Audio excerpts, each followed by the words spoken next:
Welcome to Thangam food park. இப்போ நம்ம பார்க்க போறது மருத்துவ குணம் நிறைஞ்ச பூண்டு பால். இந்த மாதிரி நாட்டு பூண்டு எடுத்துக்கலாம். ஃபுல்லா 3 பீஸ் எடுத்திருக்கேன். தோலை உரிச்சிட்டு பூண்டை இந்த மாதிரி இடிச்சு வச்சுக்கோங்க. இப்போ ஒரு பாத்திரத்துல 1.5 டம்ளர் நான் பால் சேர்க்கிறேன். 1.5 டம்ளர் தண்ணி சேர்த்துக்கலாம். இது பொங்கி வரட்டும்.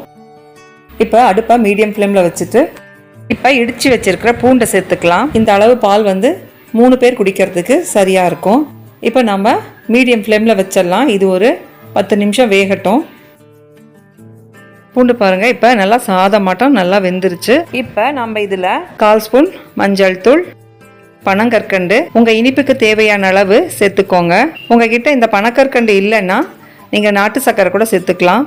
இது நல்லா கரையிற வரைக்கும் கொதிக்கட்டும். பாருங்கள், இப்போ பூண்டு பால் ரெடி ஆயிடுச்சு. இப்போ இதை சாப்பிட கொடுத்துடலாம். இந்த ரெசிபி உங்களுக்கு பிடிச்சிருந்ததுன்னா மறக்காம தங்கம் ஃபுட் பார்க்குக்கு சப்ஸ்கிரைப் பண்ணுங்க. தேங்க்யூ.